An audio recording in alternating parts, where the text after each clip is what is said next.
Hey everybody, and welcome to Adobe Live. My name is Flynn. It's lovely to see you here, and it's also lovely to be hanging out once more with Dale Bigeni. How are you, man? Hey, good, thanks, Flynn. How's yourself going? Mate, I'm doing very, very well. Great to see everybody in chat who's joining us today. Man, did you guys catch the Andrew Hockradell live stream just then? That man is amazing. Love my boy. But wow, does he cut it short for us to jump in right after him. He's a consummate professional. Got out right on time. Great to see you all. So we're going to be designing t-shirts today. It's a two-part series, so lots of illustration, but also talking about some of the more practical aspects, different approaches to designing t-shirts. And we got Dale to guide us through. That's what we're doing. Try to guide you. Yeah, with the typical like Adobe Live disclaimer of this is just one way to do it. This is just an opinion. There's lots of different ways for sure. So we're going to get stuck into it in a couple of minutes. Just a quick shout out to some of the people in chat. Hey Festus, great to see you again. It's been a week since we've been on Adobe Live, so I miss you guys. Johanna's in the house looking after us. Sam Peterson is there. Great to see you. Camilla as well. Lovely to see you. If you're watching this anywhere other than Behance, that is the chat that we're using today. So that's the live chat we're using. So if you're watching on YouTube or somewhere else, jump over there, log in, say hello, let us know what is going on. It's been a long time since we've seen you guys. And also if you have questions, that's one of the good things about doing this live. We can ask questions about this, but also anything around like illustration, freelancing, being creative, all that sort of stuff, whatever's top of mind. So we do love our questions. But Dale, it's been a while since you've been on the live. Let's start again. It's been a while since you've been on Behance Live. So maybe we should check out a couple of bits of your work before we get started so people can get an idea of the sort of thing that you do. Yeah, sure thing. All right. Play some music. All right, cool. Well, I'll just open up the old website. I guess this is probably just the quickest kind of snapshot of kind of where I've been, where I'm at. I do digital art mostly, but I paint murals. I'll paint traditionally if I'm asked to, but most of what I do is all Photoshop, Illustrator, and that's about as far as it goes. But I've done work for a whole range of different clients. Earlier in my career, I guess I used to be obsessed with black and white, but as I'm getting older and wiser, of course, you can see the transition in your work. It's like a gradient getting into color. Yeah, but I think it's necessary, right, to keep it there and show people kind of totally where you've come from. So I kind of like to look at the older stuff and go, wow, that's where it was. And, oh, wow, in 15 years I haven't come that far. That's great. But also, at the moment I'm focusing on a lot more of textures and different applications and ways of doing things. So I'm just going to open this one because it's the most recent. Nice. So I used to be very, this almost would be the final piece. I used to stick to a lot of just that whole black and white, but I've now gone into like adding these textures and stuff just because of how easy it is to apply them and, you know, the usual suspects supplying us with the goods. I just like to explore different ways of creating now, I think, which is, I think, the best part about being a creative. But yeah, digital artist, you know, overall nice guy. I think I'm just here doing my thing, living my life. You're the epitome of Peter Parker. That's awesome. I'm basically the Peter Parker of... no, I'm definitely not. I can't save no one's life or, you know, I don't have the strength or knowledge like him. But just a friendly neighborhood Dale Bigeni. That's it. Just trying to share my knowledge of art, and that's about it. Nice. All right, and so it's pretty broad spectrum of work. But there's nothing I won't say no to, and I give anything a go at least once. If it doesn't work out, it's all learning. So, yeah, check out the website or Instagram and have a proper look. Cool. And over your years, how many? We got Inception going on there. Sorry. How many T-shirts have you created? Like, is that something that comes up like quite a bit? Does it come up with clients a lot? Do you do your own? I used to do my own quite a bit, and it kind of got phased out by just being busy helping other people, which is not a negative. Yeah. Over the years, it's really hard to say because sometimes I'm designing and the client's not always completely open with where these things are going. So sometimes I'll see it on a T-shirt. I'm like, oh, I wish they would have told me it was going to be that small or that big, because there are things to consider, I guess, and that's what I want to try to talk about. Like, it doesn't always work. Like, the level of detail obviously it's come a long way, what you can and can't print, but I think it's always nice to know if it's going to be a T-shirt from the start, because there's things I would or wouldn't do in an artwork, but I've done too many to count. It's it's definitely a big number, but it's kind of what I love.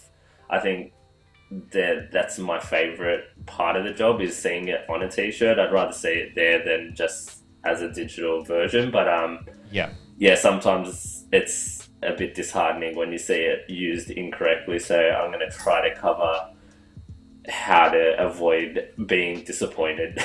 Awesome. All right, cool. Great. Right. So what's the weapon of choice, Photoshop or Illustrator for T-shirt design? I think today we're just going to... I use both for T-shirts, but I do like to finish the art in Illustrator, but if we don't get there today, we can still talk about the Photoshop process and before we go straight into Illustrator. So Photoshop today, but it's a bit of a mixed bag today. Cool. Mixed bag's always good. All right, so yeah. All right, so I'm going to just open up my Photoshop file here.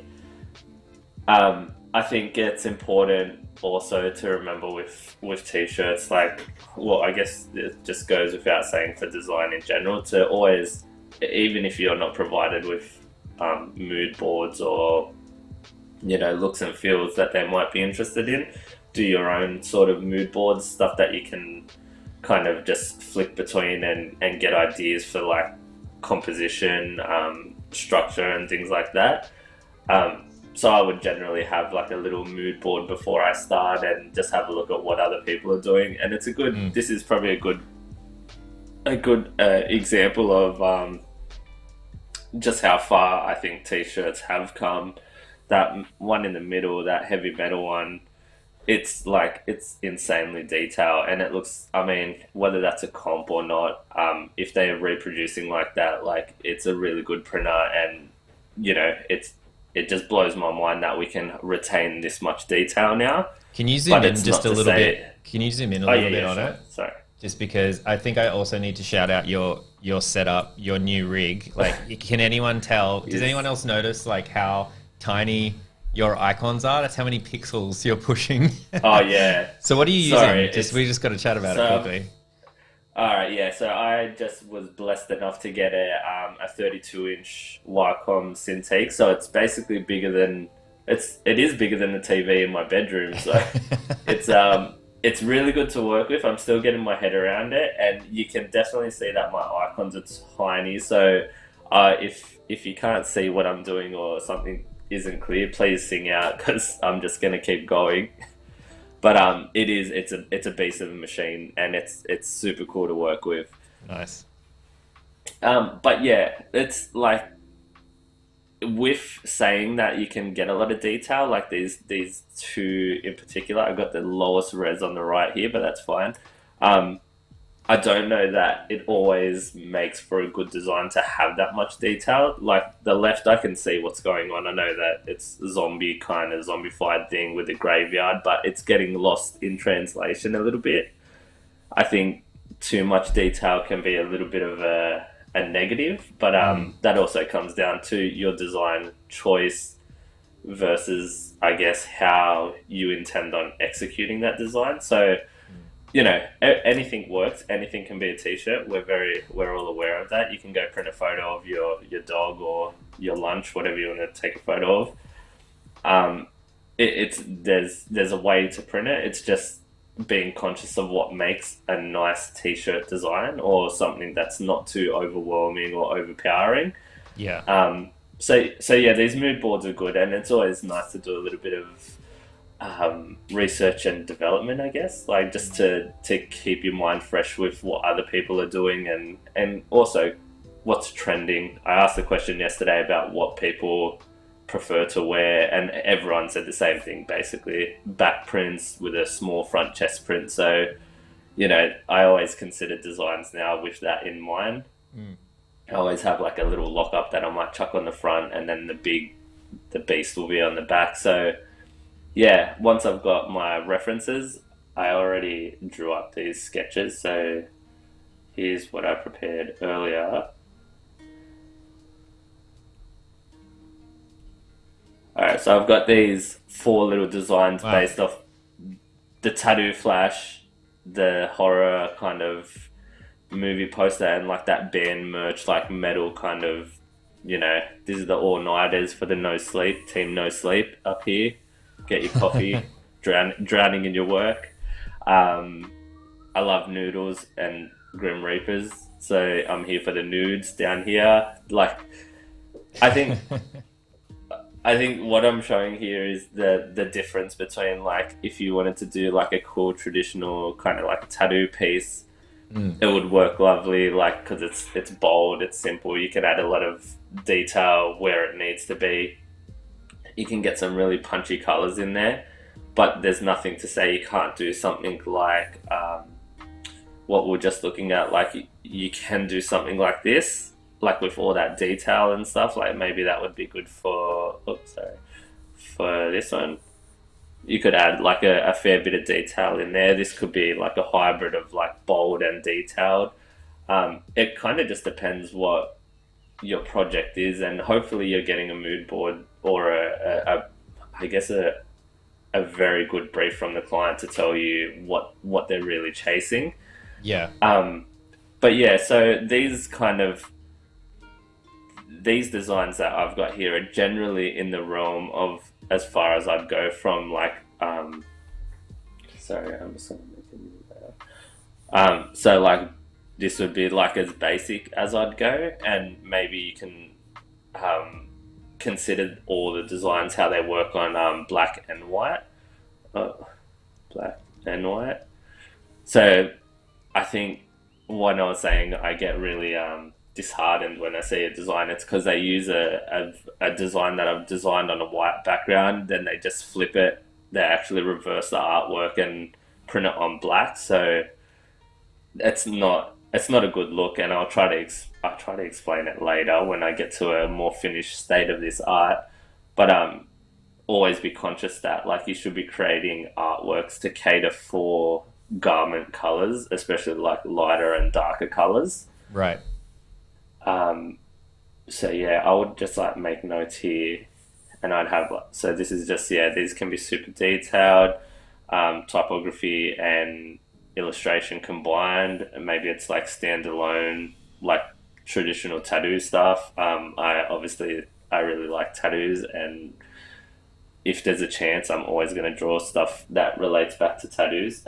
But yeah, I guess the best thing about creating t-shirts is you can be as simple as you want, or you can be really complex, but I think you just need to be conscious that going too complex, you need to probably talk to a printer beforehand to know their, I guess, limitations as well. So don't start going crazy, spend the whole, 2 months drawing a picture or whatever it takes you, and then the printer says, oh, actually, we're not going to be able to retain that detail. So it's nice if you can get in touch with the printer also to have a chat. Yeah.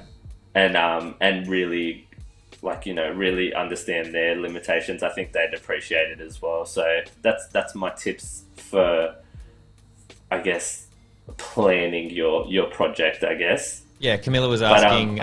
You mentioned before working on the illustration, like some of the good info to know before the illustration. Would that be some of them? So I guess speaking to a printer, or maybe seeing examples, or having a working relationship with the printer is that one of them? Are there anything else? Yeah, I think you need to forget about the job just being a job. I think you need to make it more than that. I think you need to ask your client up front, like, where's this being printed? What color is this being printed on? Like, what are your intentions for the project? Because it it does make such a difference. Like, not every color works, or like, not a black and white artwork doesn't always work on a maroon shirt or something like that. Like I think you need to be upfront with the client from that perspective before you start drawing. But you also, if you can, not everyone has a printer in mind.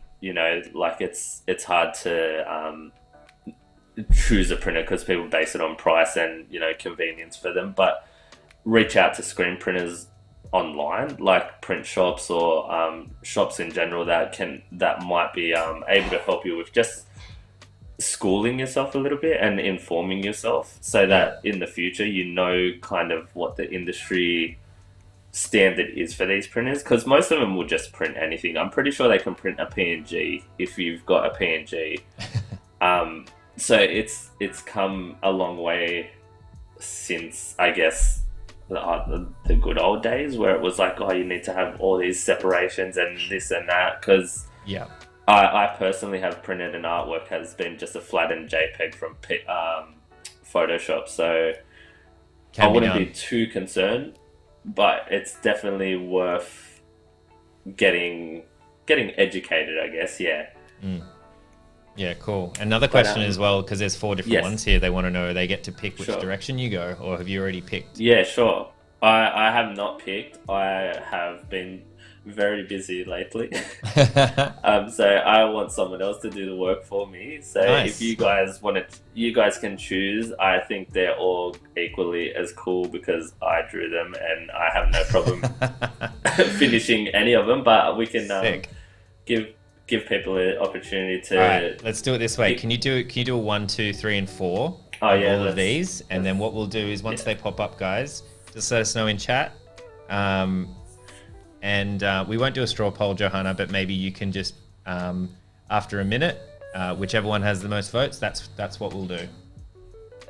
Yeah, that sounds good. Man, look at that 3 and 4. I like it. That handwriting, man. It's so good. I don't get to vote, but I've got a strong favorite. I didn't have a favorite yet. I was kind of like, regardless of anything, this nudes guy is happening like somewhere. Yeah, the nudes. It's coming. He's got to come into it somewhere. Yeah. Mind you, these are very conceptual. Also, this is just where I like it to be for myself. I know I want like that metal kind of font up here, or I want a bold font here, but I'll probably change the angle and have a play. But this is conceptual art only. Yeah. Camilla was meant while we're waiting for everyone to vote, so don't not vote, do vote. Camilla's saying, I've made a shirt and given the price for each color, I had to narrow it down to colors to 3 or be too expensive. So is that just a price thing? Like the more colors that you want to have in a shirt, the more cost? So basically your t-shirt is, I guess it's composed out of your artwork setup fee. They charge you a setup fee. Yeah. They charge you setup fees per color, I think, or they charge per plate, depends where you go. So if you've got 4 colors, you're paying for 4 plates. I can't give you prices because they just vary so much. Yeah. Plates, do you call them plates or screens? Screens? I think plates might be like print. For like printing on paper. Look, printing plates and screens, I guess it's kind of the same thing. But so they'll charge you per screen, and now and then you pay for your garment costs and things like that. So I think that's why a lot of brands lately, and this is in no way disrespecting them, but they stick to one color designs, which I'm notorious for doing as well because I'm budget conscious as well. Mm-hmm. But there is quite a cost involved with like multicolor printing. But there is also alternatives to screen printing multi-color stuff, you could always um, go for DTG, which is direct to garment, which is almost like a laser jet that prints anything on your shirt, so you can have as many colors as you want. It comes in a little bit cheaper. Right. Or from experience, that's what I've had.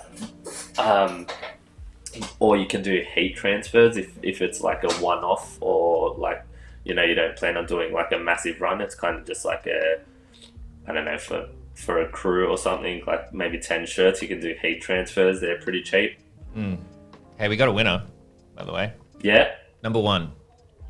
I think Number one, I think the creatives in chat can definitely relate to the all-nighter. It's like a badge of honor, Yeah, I think. yeah. So No, that's cool. I can definitely relate to the all-nighter.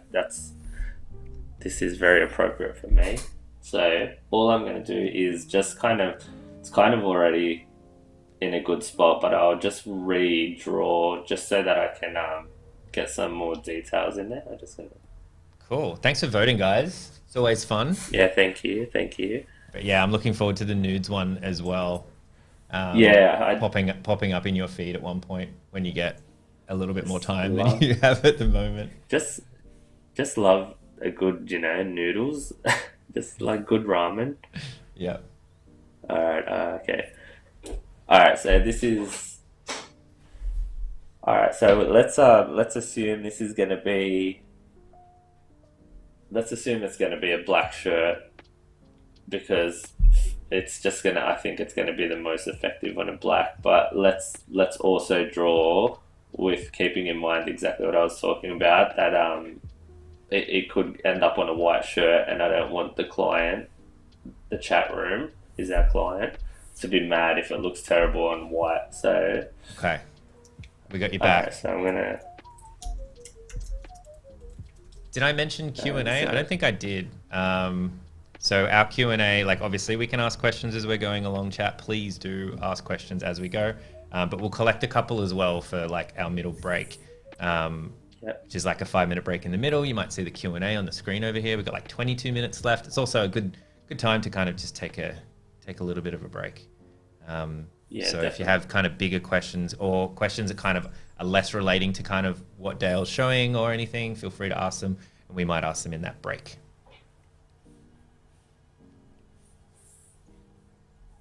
All right, I'm just gonna start drawing this on a new layer, and I know I'm gonna get the question of if it's gonna be a vector, why don't I just redraw it in Illustrator? That question, before it gets asked, I find it easier to just get this right in Photoshop, and then Illustrator, I'm just literally cleaning it up. I'm not thinking about anything else except vectorizing it. It's just heaps quicker for me to do it in here. I do sometimes, if it's I did put up a drawing the other day. I did it all in Illustrator, this skull. If I know I'm feeling confident about the piece, I'll just keep it in Illustrator from the start. But this is a good way to show the other side of the process. So I'm just going to start. Nice.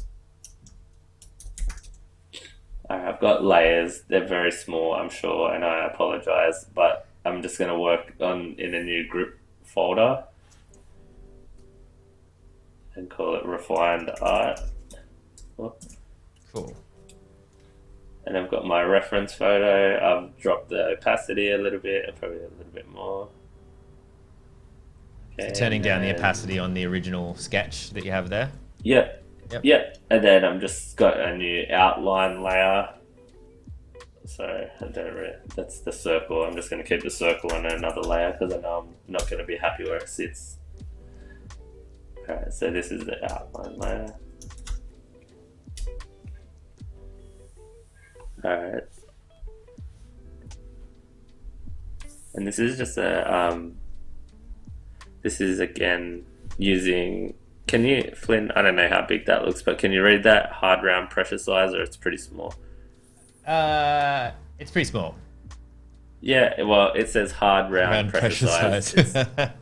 It is from General Brushes, and it is a gift to you from Adobe for free. Nice.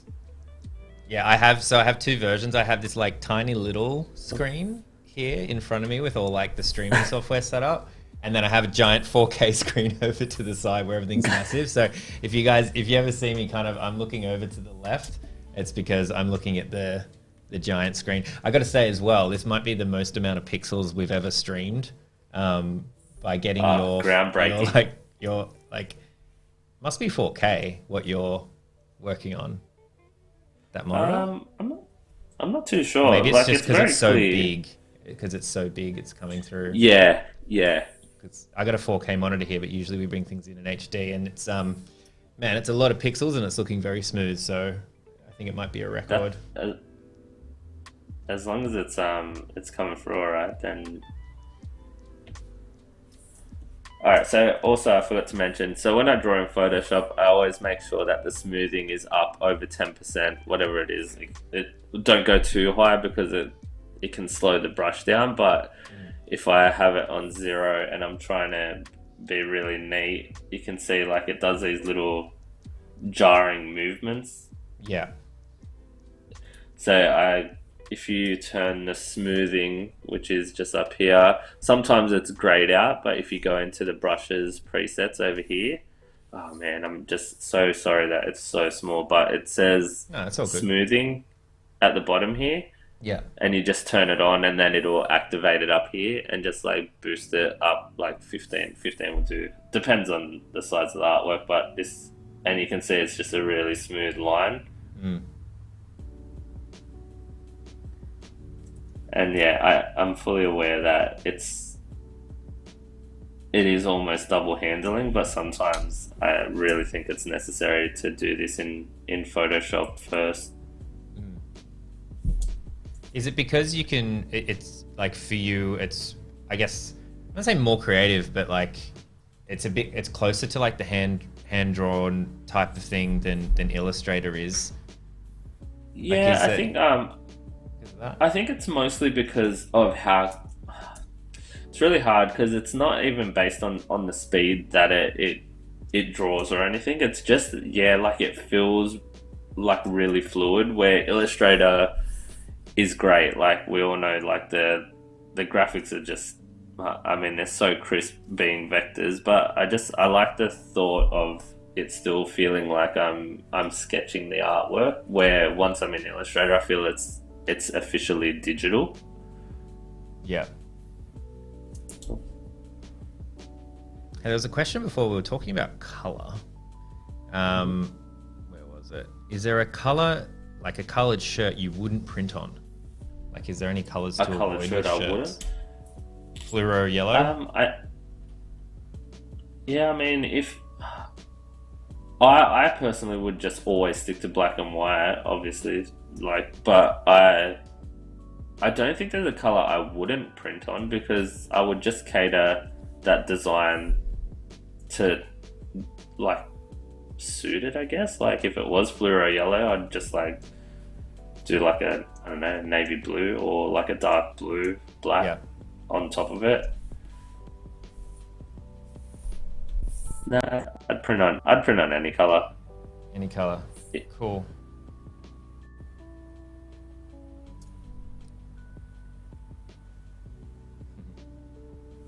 The Toxic Avenger, Mike in chat. Oh yeah. Okay.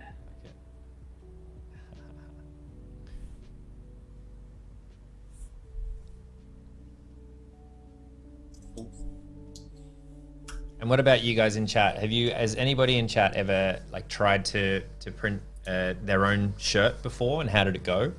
I think I remember ages ago, and I'm not going to tell you how long ago because I'll show my age. But when I was in design school, we were doing like iron-on printing and stuff like that. Like that was like so long ago because we didn't have any money, and it was always so shoddy. Like basically, you put it in the wash and it's done. Well, that's what I was saying. That the heat transfer, I used to think that's what it was. Like it was like an iron on, basically.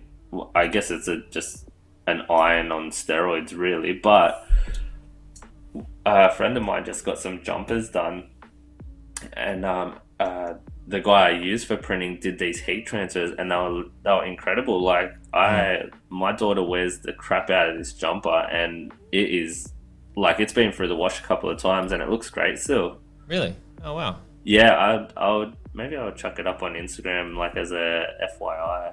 Mm. Yeah, I guess like as you were saying before, like things have come a long way, and it was a while ago. Um, Kevin used to do a lot of screen printing. Cool. So he can tell me all the things I'm saying wrong. Festus has an ironed. I have ironed a shirt. That's good. Should iron shirts. That's ironing shirts is good. I mean, no one wants a creased shirt. Oh no, Camilla. Yes, I did. It came out beautifully, but pandemic hit right when I was going to try to sell them. So now I have a box full of shirts at home. Oh no, don't! I That's think rough. this is the best time to try to get rid of them. Unless she's planning on like a market store or something. Like that's obviously a shame, but there's definitely the online market for selling and buying at the moment, shirts especially, seems like it's doing all right. Mm. It's This is interesting those just industries my that you would think that some of them wouldn't like what's kind of really popular and what's not. I oh imagine man, shoes. I imagine shoes would be less popular because you're only on Zoom calls from the uh top up. But I could be wrong. That was my guess. yes, a friend of mine was telling me just last night that there was some sneaker release on the weekend and it was like sold out within like the first hour or something. Wow. So maybe it's still red hot, Flynn, but we'll Yeah, never know because we're not young and cool anymore. that's true. That's so true. I'm too busy. I'm too busy trying to get sleep over here. Yeah. Uh, serigraphy printed. I'm probably pronouncing that incorrect. Is that a type of printing? Um, I've not heard of that. That's Festus not is me. trying to decipher the Roman numerals on Dale's hat and has failed. So what does your hat say? I think it's like 19. It says, I don't know. Hang on, I can flip your camera around. Hang on. Can I do that? I think I can. There we go. Can you see it? There we go. I'm assuming it's like the year of Supreme and when they started, maybe. It was a gift. Man, they didn't even try to teach me that in high school. You and me both. I'm not even going to get involved with the deciphering. Sorry. So uncooperative. No, I'm the same. So did you change your pen color here? Yeah, I did just because I roughed in the skulls really rough last night and I'm just trying to get a little bit more of a something that looks more like a skull. This guy looks like he's got a massive alien head. So I'm just gonna Kind of adding a everyone little bit can more look. to the sketch. So is this on your sketch layer or is this a new layer? This is I've put it below. I've got it. We'll call it sketchy skulls. They're just going to be like another, I guess, degree of detail. Cool.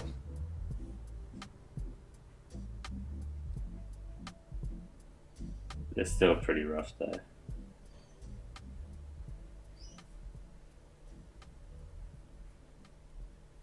But yeah, I just like to make sure, and I think that's why also in Photoshop, this stuff's easier to kind of take care of now. And then when I'm in Illustrator, I can just add all the details and things. I don't have to worry about the proportions or Mm. if it's looking strange or not.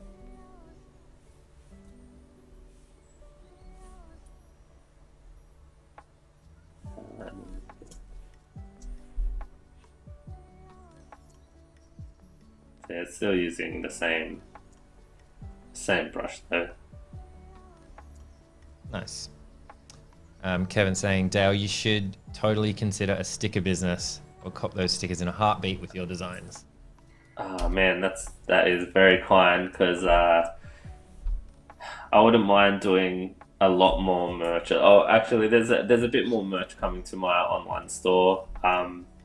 It's just so hard to find time to actually produce things for myself, which is really it's a really terrible thing to say. Like I should allow myself to be creative for myself. I think I'm just always so concerned about helping out clients and making sure their businesses are doing good. Mm. But look, if this goes well enough, I think we're just going to put it on a shirt anyway. So See, we're combining. See, that's what's really cool. So we're doing Adobe Live. You're doing this with us, teaching us at the same time, and I think we're going to make a shirt out of this, aren't we? We were talking about yeah, it. I think yeah, we're thinking about giving it away as a shirt. So maybe we can do a small sticker on as well. Yeah. Said printer that I was talking about does stickers as well, so I can definitely hit him up and see if he's keen to chuck in some stickers for us as well. Maybe we'll talk about that in the break. Nice. All right, so these are my skulls, and there's going to be one more here that you can't see.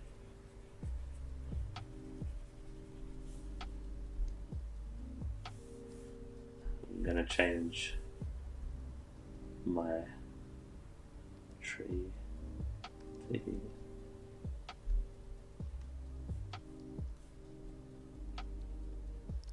I like that the skulls look like they're kind of lusting after the coffee. Yeah, they're from the fallen victims Yeah. of the freelance world. Fallen brothers and sisters. Oh no. Alright, there's gonna be some just dead things over here. We don't know what's going on there, but there's gonna be a moon here. And then all the light is gonna be coming from here. Have to try to make this make some sort of sense. Alright.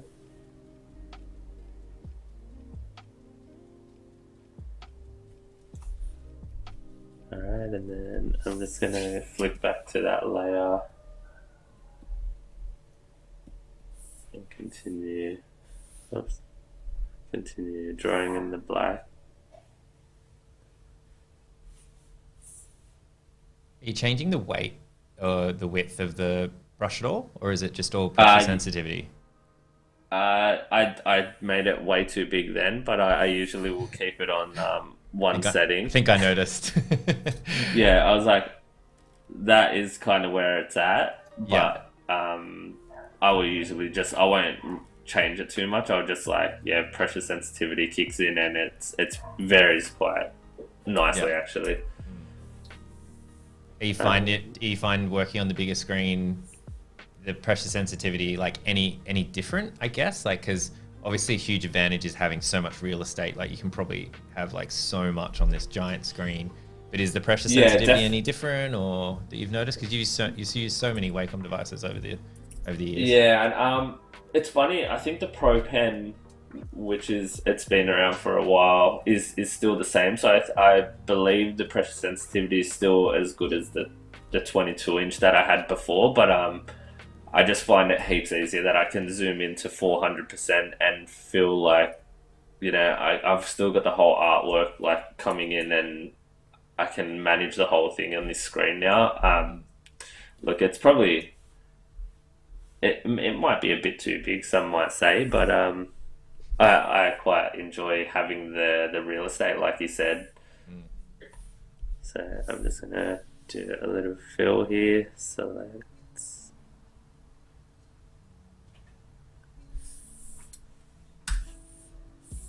Well, a lot of people have like multiple screen setups as well, right? So, but from an artist perspective, having the one screen and being able to just have your artwork, like, all just on one big screen and being able to zoom in, like it's pretty clear like how much of an advantage that would be.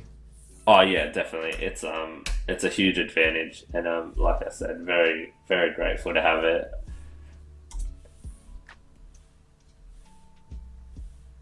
All right. I'm just gonna move to this type real quick. So this type, the typography that's here at the moment, um, that's obviously a font. I think I found it. I never remember a while ago. But what I would usually do looks great. It would do the trick, I think. But I might just like reference its shape more than the actual font, and then just add in all the things that I think should be there or shouldn't be there. Kind of, it then becomes more of, I guess, my font than it is theirs. Yeah. Is that even allowed? Like, I don't even know if that's allowed, but I'm doing it. Look at me. I think it's pretty common. I was going to say that's something that I mean, it's a little bit different, but definitely something that happens in the like user interface kind of world, like where because you have all these icon packs and stuff, and it's like, well, you know, you can kind of create your own by kind of like referencing other stuff. I think as long as it's far enough, it's like any artwork, right? Like as long as it's far enough away from the original, that it's not like a carbon copy. I'm in no way, shape, or form a typographer, but you know, I think if I can use resources to my advantage, then well, why did they give it to me? Why did they sell it to me if they didn't want me to play with it?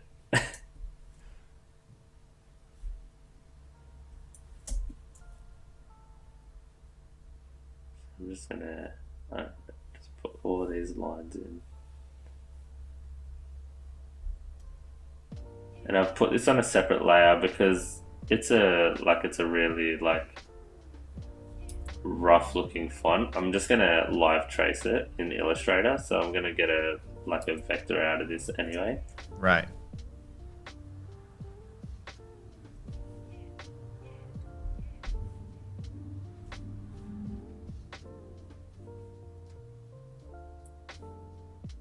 Hey, we're like 3 minutes to our Q&A. Yep. I got a bunch of questions that have come through, which is cool. But yeah, hey guys, cool. If you do have any questions, we're going to take a very short Q&A break. We don't go anywhere. We just kind of have a pens down kind of moment, answer a couple of questions, and then we jump back in. So throw them in chat. Let us know. Except for if you're the guy that owns this font, I don't want to talk to you. Were he being shady? Nah, I definitely think you can do this. I think using stuff like this as like your bones and to help you create is not, I mean, unless this is going to be like something that I'm going to sell and make billions of, I'd be very a bit more conscious, but this is for us. This is for the people. That N is awesome. I love that N. It's come through really nice. Really nice.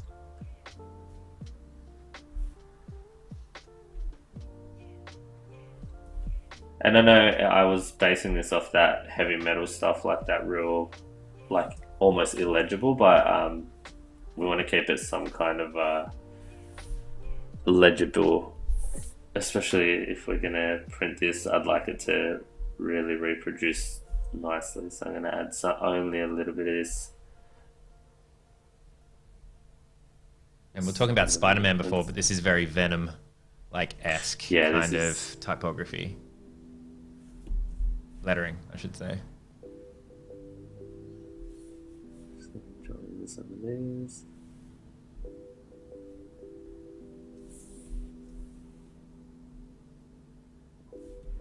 I also want it to be coming off here. Oh no, so that I was almost going to shoot myself in the foot. I want the font to be separate. Like separate as in a different layer? Yeah. Just in case when I get to Illustrator, I need to do something with the font, then I don't have to rub out these little... Yeah, that's interesting. So thinking about like that next step in the process as you're doing this from experience, right? Like you've done it before where it's been on the same layer, it's all been collected, and it's kind of caused you to have to fix something up a little bit later. Yeah. Very Oh, cool. plenty of times. And I'm trying to bring all this together. So, When you finish these, I think we'll have our Q&A break. yeah, sure. Nice.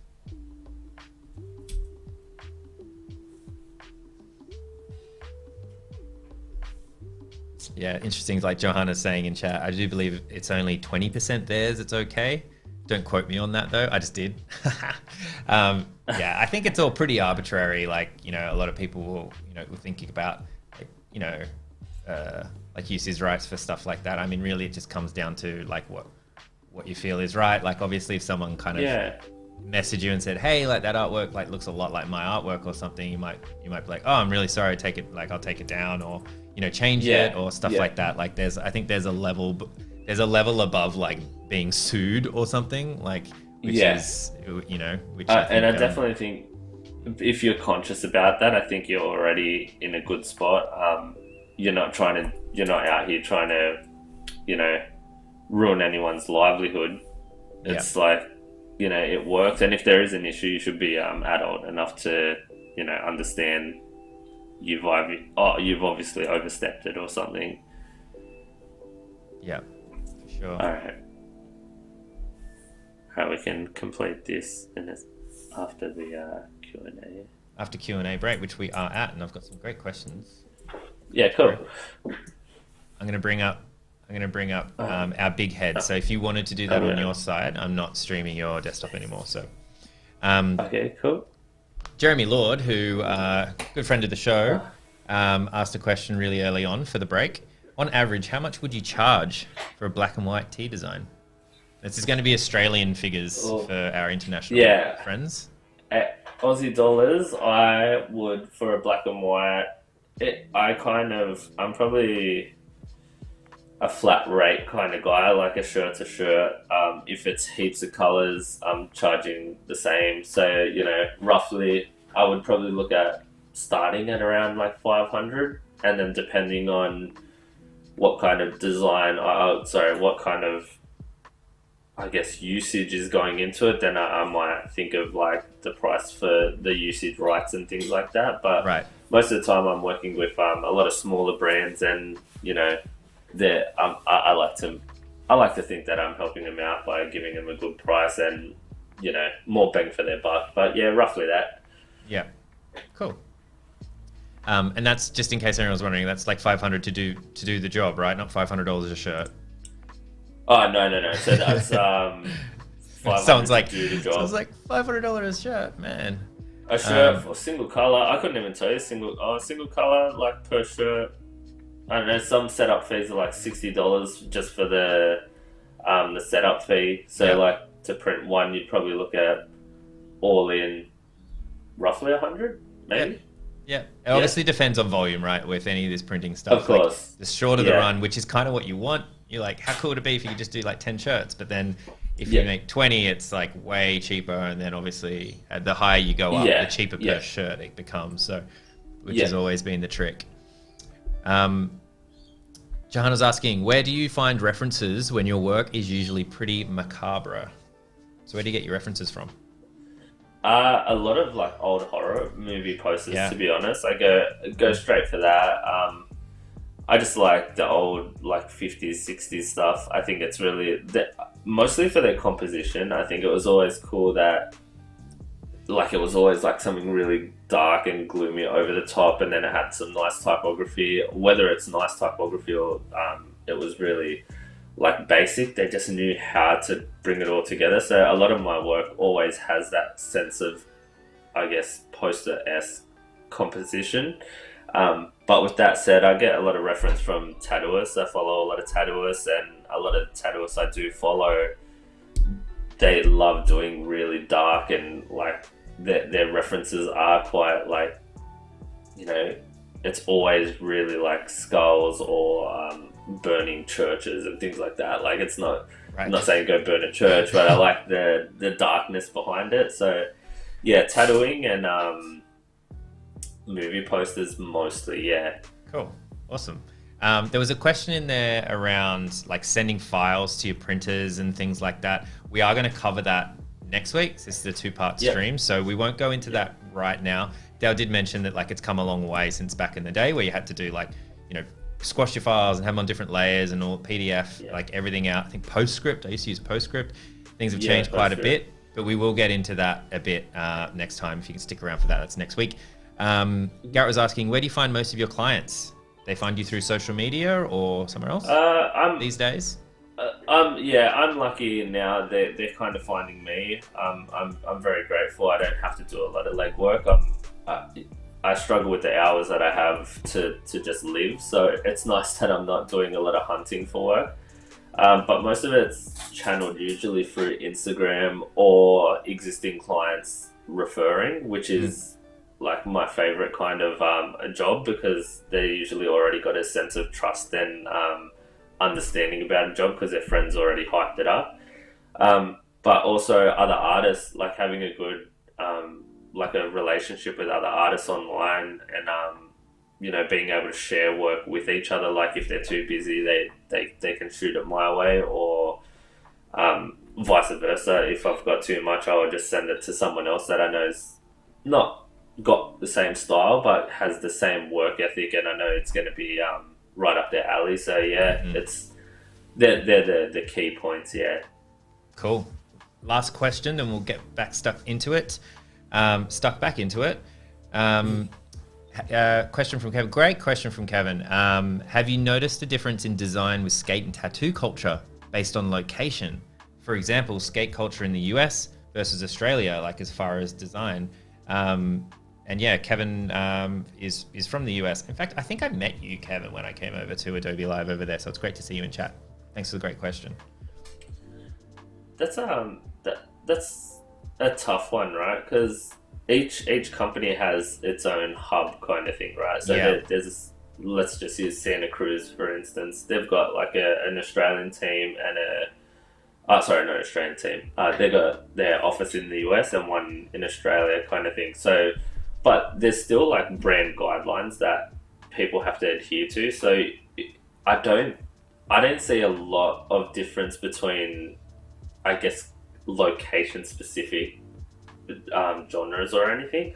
I do think in terms of style, I think Australia's probably always tailing America a little bit. Like I don't think they got their foot in front of them in the skateboarding world at all, and that's in no way a negative. I think they're just adhering to it's like the skateboarding code. Like this is the style that's happening at the moment. Let's all do this style.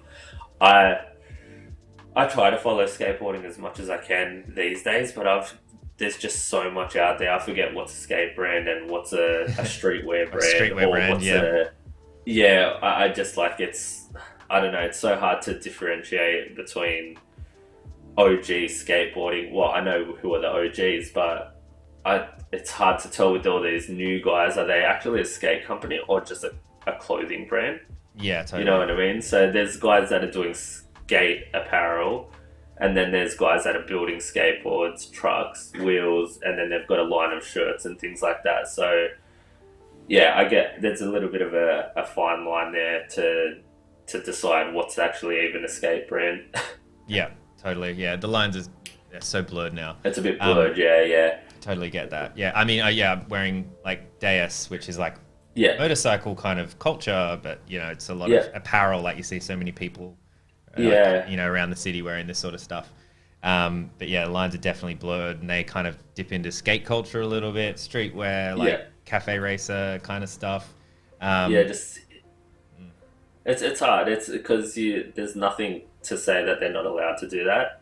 It's just that I forget that like something's like if it was a tattooing brand and it's starting to look more like a streetwear brand, it's no longer like relevant to that industry. It's just become like a little bit of not a sellout, but I think when you try to grab onto each little niche part of society, it's just like you're trying to make money. But look, it works for them, and especially Deus, they've got such a strong following, and it's like you can appreciate good design, then they've got that. But if you appreciate their bikes, you might want to go buy a bike and a jumper.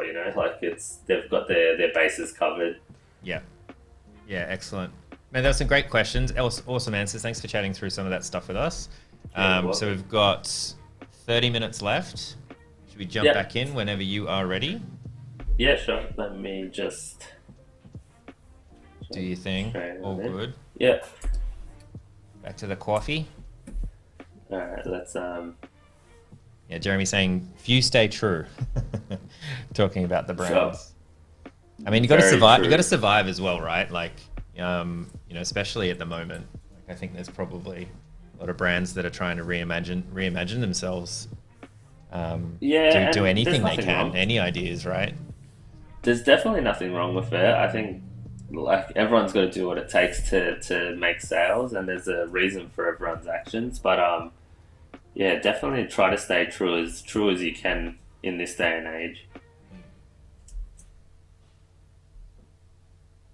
Says me, who said like I only love drawing skulls and haven't really had a lot of skull work lately. So who am I? Well, you're welcome then, because I think we always draw a skull on Adobe Live when you're on. Yeah, no, that's I definitely enjoy. It's in your contract. Yeah, it's a legal obligation. Yeah, it used to be one skull, and now we're up to four skulls, mate. Like, mate, it's out of control. I've evolved. I've come a long way. All right. So I've got. There's two ways I can. I'm skimming over like detail and stuff here. But I could even apply all my like shading and stuff now, or I could just leave it in Photoshop and figure that out. Sorry, for Illustrator later. But I know that. Oh shit! I'm gonna draw those skulls. I'm gonna do them real quick. I was just gonna say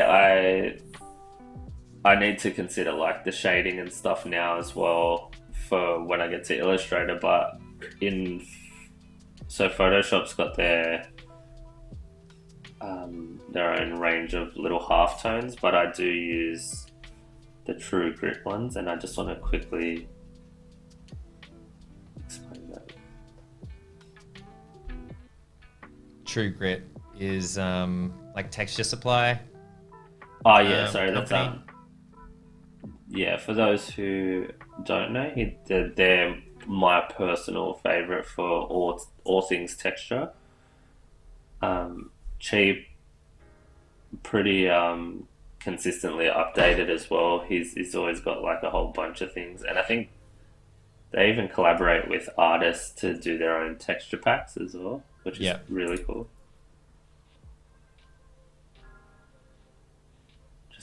Fun like fact, that's made if you use them. It's an Australian, Andrew Fairclough, who's in LA, I think. Yeah, so it's supporting Aussie talent as well. It's basically True Grit or Carl T. Webster, basically. Yeah, this is all their gear. It's true. There's only I really don't vary much further than that. Sorry if there's anyone who thinks there's something better, but there's not. They're just, I don't know. He just nails it with like the way. Even I won't go into it, but the way he install the files and his walkthroughs and guides and stuff are really good. Yeah, goes a long way.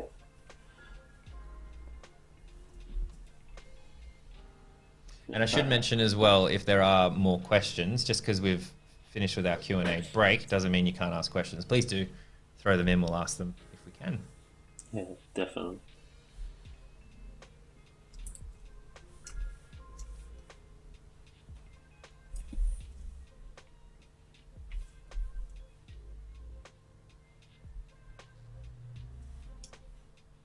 This is the fastest I've had to draw a skull.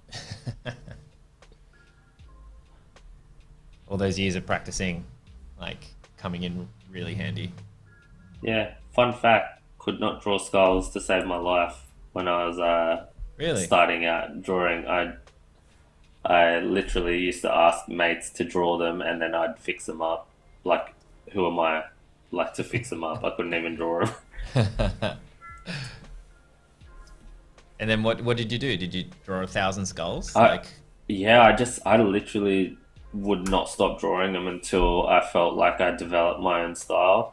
yeah, Um, but I know I've said this on the stream before. Now, if I need to, I can reference. I've got like a 3D rendered skull that I'll just use for. I'll take a photo of it and get it in the angle, and mm, it can trim some of that leg work off for me. yeah. Is that a good way to learn to have something 3D and draw it from lots of angles, or Oh, would you absolutely. recommend like copying other work, a bit of both to practice? Yeah, look, I think a bit of both. I definitely think referencing other work, or um, like having reference material helps like a lot. Yeah, I definitely think there's no harm in it, especially as an artist, like learning. I mean, you're not out there going, "Oh, look at this skull I drew. Everyone buy it for $1 million." It's just like you're trying to perfect your skills. Um, so I think it's important to kind of find something to reference. It just makes life a hell of a lot easier as well. yeah. All right, so quickly, I'm gonna apparently it's 7:31 in my head. 9:31. All right, so in the special effects brushes in Photoshop, oh wait, yeah, they've got the Kyle screen tones. Yeah. So I would like rough in where I think I'm not even gonna rough it because I've sketched it. Um, so I'll rough these in. So I know I want some shading here and some shading here. And are you thinking about the light source is like coming out of part of the image, like that moon? Is that what's happening, or Yeah, is it? yeah, Yeah, it is. Yeah. Okay. yeah. That's why I shifted it from the other side. I had it in the wrong spot.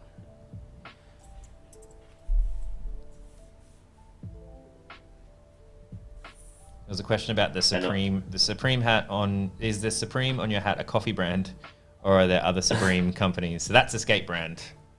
no, it's a skate brand. New York, New York. Is there Originally? did you, I'm just like, there's a Supreme coffee company. I don't even drink coffee. I couldn't tell you. But this is definitely the New York Supreme Yeah. full hype beast.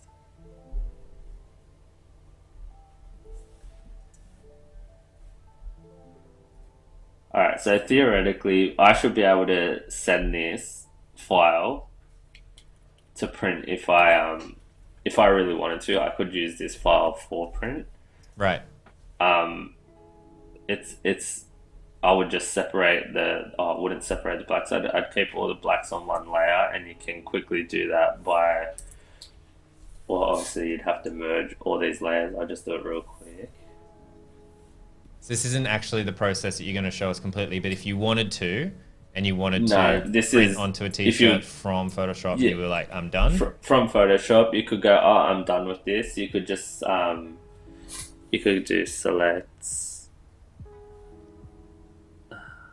color range, select the black, crank the fuzziness, whatever. It's like such a good word. You just turn it all the way up, and you can see it just grabs all the black, and then and then I just go solid color,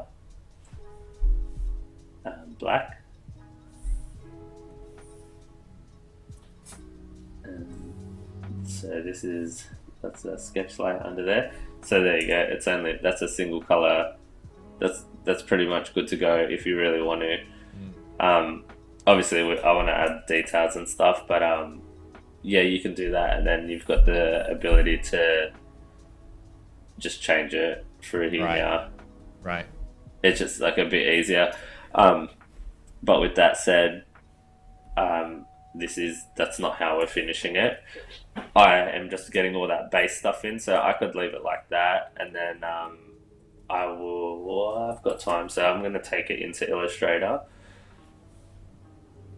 But Cool. all right, so I'm just going to save this as a JPEG.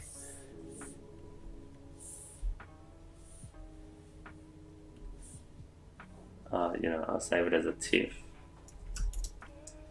So why a TIFF? Because it's a huge, it's a huge file. It just retain. It is a. I think it's at 450 DPI. So I find it retains like a little bit more of a crisp, like line. Not that it matters at this point, but I just find it's a little bit nicer to work with.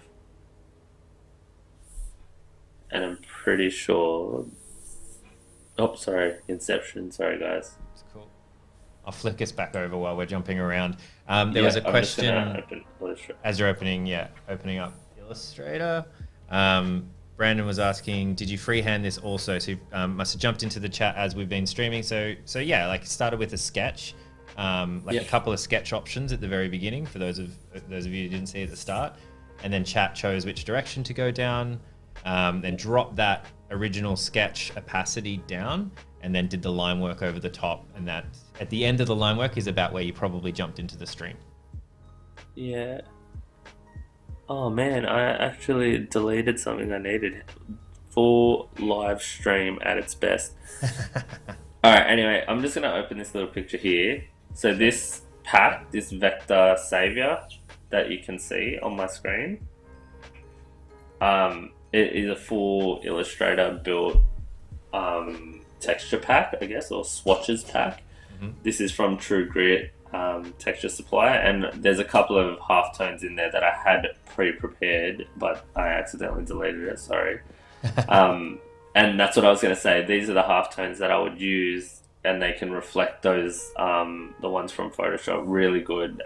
They've got like a little bit of grit to them, but it's a really cool brush. But it says it does not exist, so I apologize. We can jump into that one next week as well. So this is a two-part series. So we'll be here. I think it's Tuesday. So it's Wednesday today in Australia. So Wednesday morning, but we'll be back on Tuesday next week with part 2 of this, and we're going to be talking all about setting things up to print as well, jumping into Illustrator a bit more. So there's a part 2 coming.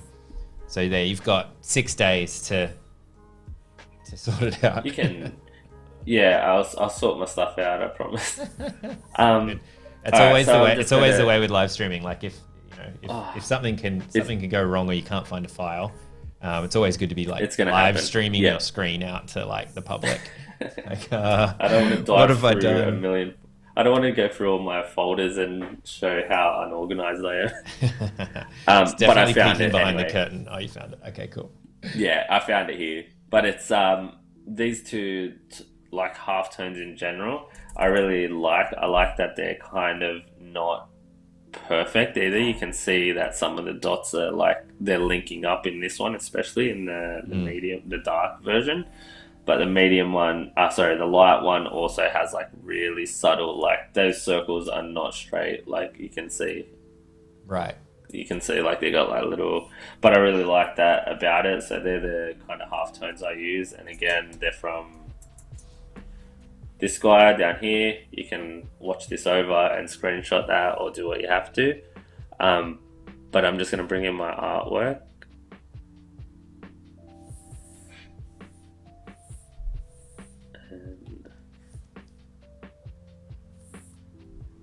That's it.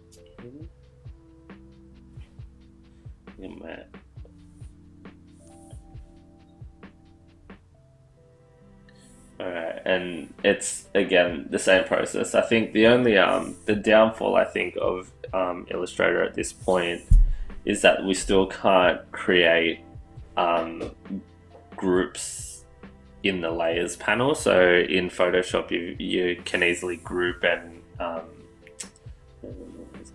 so in here you can build as many layers as you want, but I kind of have to make sure I'm renaming them because you can't put them into one group to call them the sketch or Right. outline or anything like that. It's not the worst thing. I'll just usually do this. I'd make a layer called outline, and then I'll just lock this layer, and then I'll start drawing, and I know everything under that is for the outline. And this would be sketch. Does that make sense? I'm kind of like separating it with these fake layers, just so that I know under that, if I need to find where the sketch is, I go straight under. There That's it an is. I interesting can take it technique. off. Yeah, so cool. I think it works. Like it's probably not ideal for some people, but I definitely think it works for me. But so now I've got my sketch in there. The sketch layers will both be locked. Obviously empty. This one will be black outline. And I did one mistake, guys. I forgot that I was bringing in the text separate, so I'm just gonna. Wait. I'm gonna bring it in like this. And it is at the same scale. That's right. Alright, and then I'll just go text. I think it's really important to keep all your layers named. I just think, especially in Illustrator, you can get carried away with all these separate layers, and work smart. That's right. Not hard. So, and I've got this image trace, and you can see because it was such the resolution of the document was so high that this thing's just gonna it hardly even, can you see it's going from that transparent is the JPEG, so that's our JPEG, and then when I do image trace, it'll put a white box behind it, but you can see the type didn't change at all, so I know it's in a good spot. And there is a trick here, sorry. So if you go to this little window here, which is next to presets, it's called the image trace panel, because I know you probably can't see it. If you pull this open, advanced, ignore white, you can see that. I didn't know about that. It tells you how many. Yeah, it tells you. Oh wow, sorry. That was my watch. Yeah, so if you ignore white, then you can, it's just an easier live trace result, and you can see that it goes from like 35 paths with 2,096 anchors to 17 paths with 1,046 anchors, which just helps with file management, I guess. Yeah. Just to expand, and there we go, we've got the type. Good to go. I might add detail to that, but this is all a work in progress right now. Cool. Black outline.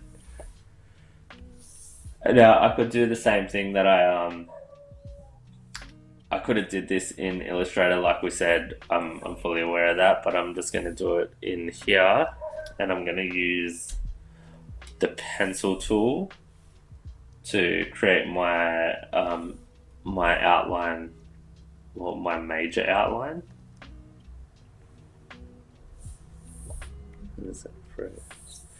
And the reason, I know if you're an avid live stream follower and watcher, you would know that I would usually go straight for the blob tool. The blob tool is usually one of my favorites, but Blob tool, yeah. Yeah, but I find sometimes I want to play around with the line weight, and with the blob tool, once it's drawn in, it's an object, and then it's a lot harder to kind of manage. However, this will have a mixture of tools being used, so I just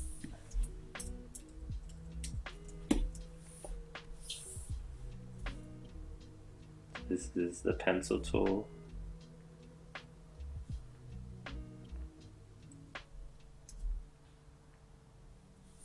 So you live trace the typography, but why not Yep. like just the whole image? Like I'm just trying to preempt like maybe some people in chat are thinking, well, if you can just press a button to trace everything, why wouldn't you just do it to the whole image straight away? What would happen if you did that? Well, you could. I wouldn't have put the halftones in it, for instance, because that probably won't get picked up. I think the main reason is like the typography's got a lot of room to be loose and kind of hand drawn at this point. But I just think having a bit more control. So if I live trace that, what it's going to do is put it all on one layer. So it's going to be, yeah, sure, it's going to be all vector, but I can't then move this or scale it and, you know, make tweaks. Like, say if clients that comes back and I've live traced it and they're like, oh yeah, we love it. Sorry. After the Photoshop sketch, if they approve it and I'm like, oh sweet, I'll just live trace it and then give it back to them, 9 times out of 10 they're going to say, hey, we've got some changes, and you've already like got this flattened vector image where you can't move this skull, you can't move this hand. So what if they don't want these skulls anymore? That means I got to go in, erase all of this, add what they have to. Where if I do it, what's the word, like in a, I guess a more constructive format where it's like I've got all my layers, then I can go, okay, if you don't like the moon there, we can move the moon. If you don't want 3 skulls, we can just put one big one. We can, yeah. So I think live trace has its perks, and I understand that that would be a question, but I also think having control over your art is really important. Yeah, I think that's a really good point. And also just, preempting that approved artwork is not approved. Like, it's experience. I'm sorry, but yeah, just that's probably just from experience. So yeah, I'm just gonna put some of these lines in. But yeah, it's interesting because there's no right, like there's obviously no right or wrong way to do this. It's whatever works really, but I think if you consider all those sorts of things from the get-go, then you're more inclined to have a more successful artwork, I guess. Yeah. And I guess your client will appreciate it as well, that you considered that much. And just so if you get some shonky lines, you can hit the smooth tool under the paintbrush or pencil, and you can smooth out those lines, make them look a bit nicer. Nice. How often will you redraw the line? Like, what makes you decide to? Because I saw you redraw the line a couple of times and then go to the smooth tool. Like, just makes like you choose which one to do. Like, do you do the line 50 times, or do you kind of get to a point where like, all right, that's pretty close. I'm going to bust out the smooth tool and just tidy this up. Yeah, I'm pretty much that kind of like, oh, does that look all right? Yeah, good. Nah, and I just keep going until like, I probably shouldn't even be doing this right now because that'll be I'll just keep going at that until all these are done, and it'll be tomorrow, and I haven't done anything else. Yeah. So it's I don't know. I know we're live and I'm trying to do things on a time frame as well. So I'm trying to be most effective with my time here. Yeah, absolutely. And you're answering my questions. You're on a time limit. You're streaming live. It's a little bit different. It's all happening. I think that is also important. Like to I think something that's come up a lot in Adobe Live with artists in different fields is people that have been doing it for a long time, like freelancing and everything, thinking about time, is trying not to agonize over tiny details, and like that battle between I want it to be perfect, and also spending 2 hours trying to get like a single line right, like when no one else is probably going to notice it. And people have mentioned on live a couple of times that idea of like through experience you kind of learn that you you do need to move on. Like at some point, you can't be spending days and days. You can't be spending agonizing over the details when you really need to move on to the next project. You need to get the next thing done, and finding that balance is quite difficult. And I think that's what my whole my theory is. Like I have been doing it long enough that I know things change, like clients' needs change along the way. So I'm very conscious that what they're seeing today is not always what they love tomorrow. So it's really hard because you got to be, I guess, what's the word, accommodating to their needs first and foremost. And as an artist, sometimes it gets hard for an artist to manage that because they got a lot of pride in what they do. And they're like, no, but I nailed it, Yeah. Sorry, and just to mention, I'm tapering off these lines with this width tool. It's the funky looking little icon over here. It allows me to, it's Shift W if you want. So if I, didn't mean that. So if I add a point here, it adds these two little anchor points. You probably can't see it, but there's like a handle here now. Right.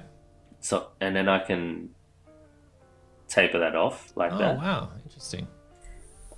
So so I guess here's a better example. So if you're drawing and you have this line, and then I do uniform and I change it to tapered, which is kind of what I'm after. Mm-hmm. It does both ends. If I do this, get the width tool and hit it, so you can see that little thing appearing. Is that visible? Maybe so not. it's a tiny little dot. It's your anchor point that's popping up there. So if you guys are watching on a small screen and can't see it, that's what it is. So if you put that the edit point there, so now it's almost like it puts a barrier between the existing stroke and the end, and it adds this little handle, and you can see it like it tapers only kind of like, so I'm trying to point at it with my finger, like you can see that. Yeah. So it kind of will taper just that portion of it. To where, so it'll kind of become original stroke width here, but it's really handy. And also I'm pretty sure you can then change this position if it's not the taper you're after, so you can see it thinning out. Anyway, it's a really handy tool, and no one likes a pointy edge. Yeah. So definitely. It's nice. These nice little rounded edges are like, they're really subtle, but they're going to hold up better in print as well.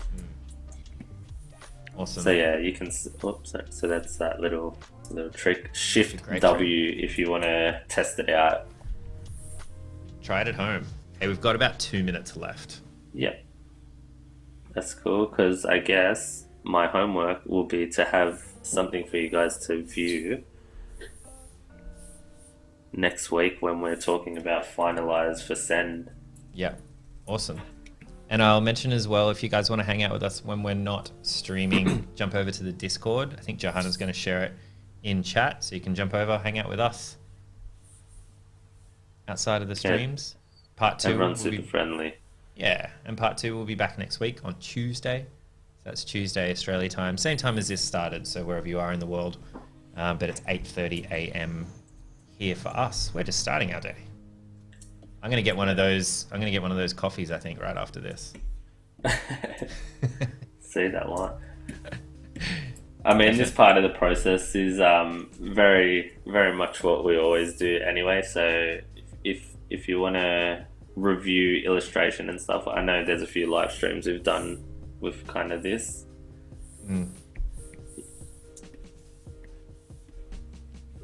But yeah, this is all pencil tool. Kevin, we were talking before about like agonizing over small details, and Kevin in chat saying, I literally spent 2 hours getting a button aligned on a web page and it's not even worth it. Exactly. It's exactly what I'm talking about. But if he felt good for doing it, like, and thinking he did the right thing, then he definitely did the right thing. True. It's a good point. All right, so I'm just gonna, before this ends, so I'm just gonna add like a little, just explain this, the texture application. So I want to keep this whole thing as a one color print, but I still want to get dimension without having a lot of black shading. So that's why I would use the half tones in this kind of situation.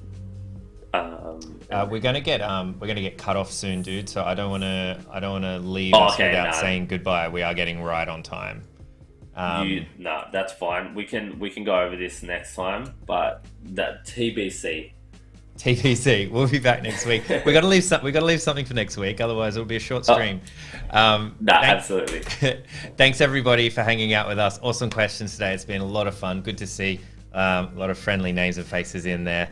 We hope you can join us. 8:30 a.m. It's Sydney time. So sorry, you'll have to look that up in your own local time to figure out when that is for you. But it's an hour and a half ago right now. Yesterday. Does that make it clear? It doesn't. Thanks so much, Dale. It's been awesome hanging out with you, and I'll see you next week. Always a pleasure. Thanks, Flynn. See you guys. See ya.